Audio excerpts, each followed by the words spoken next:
करना चाहिए, कहाँ कमी रह रही है बीजेपी सरकार की। पर ये वो उनकी गलती है, वो अभी तक बीजेपी वाले इसको नहीं करेक्ट कर पा रहे।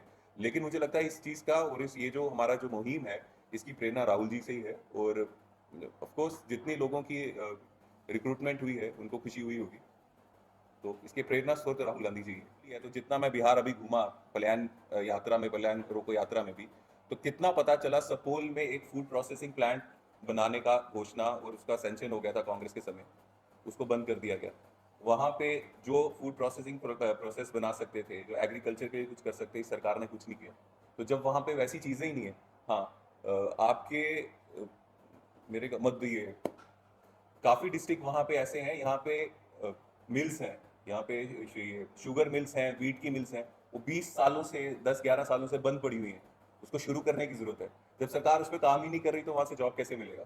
हाँ, हम पहले भी बोलते हैं, अभी भी बोल रहे हैं, वैसी सरकार आएगी, जब कांग्रेस की सरकार आएगी तो ये जो बंद बिल्स हैं उनको शुरू करने का काम किया जाएगा। 91 जो उस दिन के थे, पर जिस तरह से मैंने कहा ये आंकड़े बढ़ रहे हैं, क्योंकि उसमें से काफ़ी कंपनीज वो थी जो इंटरव्यूज 2 राउंड्स तक चलता है।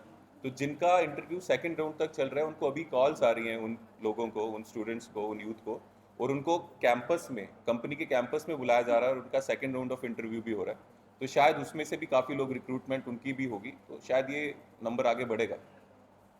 इसमें जो रोजगार मेला है, राहुल गांधी लगातार रोजगार की बात उठाते आए हैं, तो राहुल गांधी की भूमिका क्या रही इसमें? क्या आपने उनको जानकारी दी और किस तरह का जो इतना सक्सेस आप कह रहे हैं कि हुआ दिल्ली में, तो उसके बारे में भी क्या इस उनकी प्रतिक्रिया रही है, क्या किस तरह से? इसमें इसकी जो प्रेरणा है वो राहुल जी से ही ली गई है, क्योंकि राहुल जी पिछले 11 साल से बेरोजगारी के खिलाफ बात करते आए हैं, बेरोजगार युवाओं की आवाज़ बनते आए हैं। और हमें ये प्रेरणा राहुल जी से ही मिली, और यही कारण था कि हमने ये जो प्रोग्राम किया उनके जन्मदिन पे किया। क्योंकि हमारे नेता सिर्फ कहने को नहीं बेरोजगारी के खिलाफ बात कर रहे, वो लगातार इस चीज़ को उठा रहे हैं, और 11 सालों से उठा रहे हैं, जब से वो ऑपोजिशन में है, ऑपोजिशन का रोल प्ले कर रहे हैं।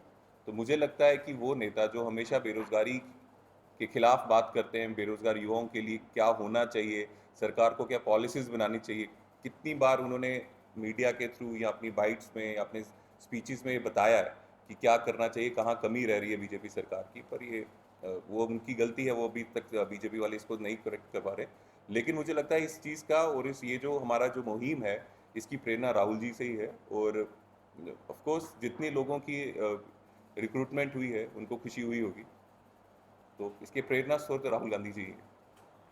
उदय जी, 2020 के विधानसभा चुनाव में बिहार की बात कर रही हूँ, 2020 में जब चुनाव की घोषणा हुई थी उस समय तेजस्वी यादव गठबंधन में आपके साथ थे और उन्होंने कहा था कि 20 लाख नौकरियां वो देंगे और एक बड़ा एजेंडा तय किया था उस समय उन्होंने रोजगार को लेकर। क्या माना जाए कि अभी जब रोजगार मेले की शुरुआत आप बिहार में करने जा रहे हैं, पॉलिटिकल रहेगा, बाकी जो अलाइंस पार्टियां हैं उसको भी साथ लेकर चलेंगे, या फिर ये इंडिविजुअल प्रोग्राम है कांग्रेस पार्टी का? देखिए, ये तो यूथ कांग्रेस का प्रोग्राम है, लेकिन इसमें सब सब आ सकते हैं। इसमें ऐसा नहीं है कि हम वहाँ पे कोई भाषणबाजी होती है, या आपने 19 में देखा होगा कि कोई स्पीचेस हो रही हैं। इसमें एक प्रयास है, जो लोग बेरोजगार हैं उनको रोजगार देने मिल जाए, इस चीज़ का प्रयास करते हैं, और इसमें कोई भी आ सकता है। सर, जयपुर में आपने रोजगार मेला लगाया, फिर दिल्ली में, अब इसके बाद सीधा मूव कर रहे हैं बिहार। इससे पहले भी और कई और स्टेट हैं, वहाँ भी रोजगार मेला आप लगा सकते हैं, लेकिन नहीं लगाएंगे। लगा है क्योंकि बिहार में विधानसभा का चुनाव है। और आपने कहा है कि पलायन आप रोकेंगे। क्या बिहार में जो रोजगार देंगे वहीं की कंपनी के, जो बिहार की कंपनी होगी, बिहार का युवा बिहार में ही नौकरी करेगा?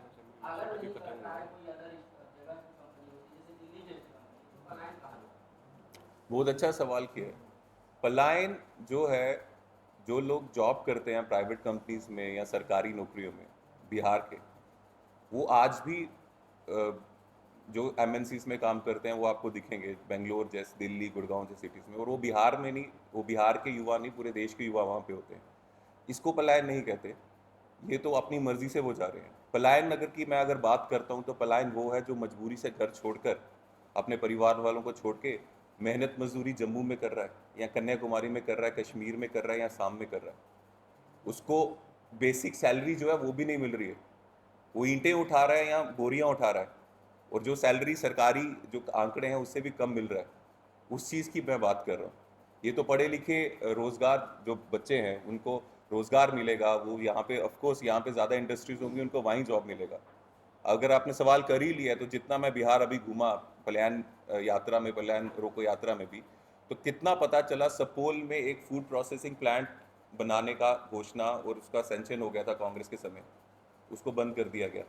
वहाँ पे जो फूड प्रोसेसिंग प्रोसेस बना सकते थे, जो एग्रीकल्चर के लिए कुछ कर सकते थे, सरकार ने कुछ नहीं किया।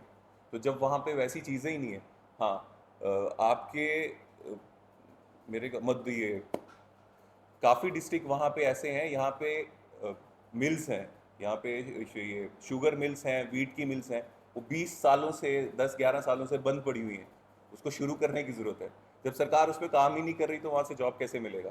हाँ, हम पहले भी बोलते हैं, अभी भी बोल रहे हैं, वैसी सरकार आएगी, जब कांग्रेस की सरकार आएगी तो ये जो बंद मिल्स हैं उनको शुरू करने का काम किया जाएगा। कहीं मखाना आ रहा है, यहाँ मखाना पूरे देश में इतना महंगा बिक रहा है, अगर वहीं फूड प्रोसेसिंग प्लांट बन जाए तो वहाँ के किसानों को भी फायदा होगा, युवाओं को जॉब भी मिलेगी। ये सिर्फ मैं उदाहरण कह रहा हूँ, ऐसी कितनी चीज़ें हैं, ये करेंगे तो वहाँ पे जॉब मिलेगा। जब वहाँ पे कोई इंडस्ट्रीज नहीं है तो वहाँ पे जॉब कैसे दे सकते हैं? और पलायन की बात जो रोकने की कोशिश है, वो उस चीज़ को रोकना है कि वहाँ का जो युवा है, जब घर छोड़कर वहाँ मजदूरी दूसरे प्रदेश में कर रहा है और जो मिनिमम वेज उसको मिलना चाहिए वो भी नहीं मिल रहा, उसका दुख है। नहीं तो कितने लोग तो हमारे यहाँ से भी, दिल्ली से भी छोड़ के यूएस में काम कर रहे हैं या इंग्लैंड में काम कर रहे हैं, तो वो तो अपनी मर्जी से जा रहे हैं, मजबूरी से नहीं। हाँ, और चुनाव का भी सवाल आपने पूछा था, तो दिल्ली में हमने कर लिया, उससे पहले जयपुर में किया। अब बिहार में ज़रूरत इसलिए है क्योंकि सबसे ज़्यादा जो माइग्रेशन रेट है एम्प्लॉयमेंट के लिए, पलायन जो है वो बिहार में हो रहा है। तो अगर हमें लग रहा है, अब हमें इतना कॉन्फिडेंस है कि हम इसको और अच्छे से और बढ़ा सकते हैं, तो क्यों ना बिहार जाए। ऑफ कोर्स वहाँ इलेक्शन भी आ रही है, लेकिन अगर वहाँ के लोगों को एक मैसेज दे दें कि एज ए ऑपोजिशन रहकर भी हम कुछ कर सकते हैं, तो सरकार में आके क्या क्या नहीं हो सकता, अगर नीयत सही होनी चाहिए बस। और सर ये जो कंपनियां हैं जो दिल्ली में थी, क्या वही कंपनियां रहेंगी जैसे हमारे सहयोगी भी कह रहे थे? तो बिहार में क्या ग्रुप ऑफ कंपनीज रहेंगी, कैसे आप लोग एनरोल करेंगे? दीदी हमारी वहाँ चैलेंज जी, ज़्यादा है। हमारी वो रिक्वेस्ट सभी कंपनीज के एचआर जो टीम्स है उनसे चली गई है। अब उसमें हम लिस्ट बनेगी, 161 कंपनीज दिल्ली आई थी, ये सभी वो कंपनीज नहीं थी जो लास्ट टाइम जयपुर थी। तो वैसे ही जो बिहार में होंगी, मुझे नहीं लगता कि सेम कंपनीज वहाँ पे होंगी, लेकिन जो नई लिस्ट बनेगी हम जरूर शेयर करेंगे। और एक और ये आप राहुल गांधी की बात कर रहे थे कि वो इंस्पिरेशन है और लगातार रोजगार का मसला उठा रहे हैं। उधर आपके एक बड़े सहयोगी हैं, सांसद हैं शशि थरूर साहब, वो आज आर्टिकल भी उनका आया है, वो प्रधानमंत्री की एनर्जी और डायनेमिज्म की तारीफ कर रहे हैं और कह रहे हैं कि घर पे उनको इतना सपोर्ट नहीं मिलता, डिप्लोमेटिक सपोर्ट जितना मिलना चाहिए भारत की बात वर्ल्ड स्टेज पे कहने की। तो उनका काफ़ी इंस्पायर्ड है वो प्रधानमंत्री की लीडरशिप, इसमें कुछ नहीं। वो उनकी सोच है, हमारी एक डेमोक्रेटिक कंट्री है और साथ ही में डेमोक्रेटिक पार्टी है, सबको अपनी बात रखने का हक है, यहाँ पे दबाया नहीं जाता, डिक्टेटरशिप नहीं है जैसी दूसरी पार्टीज में।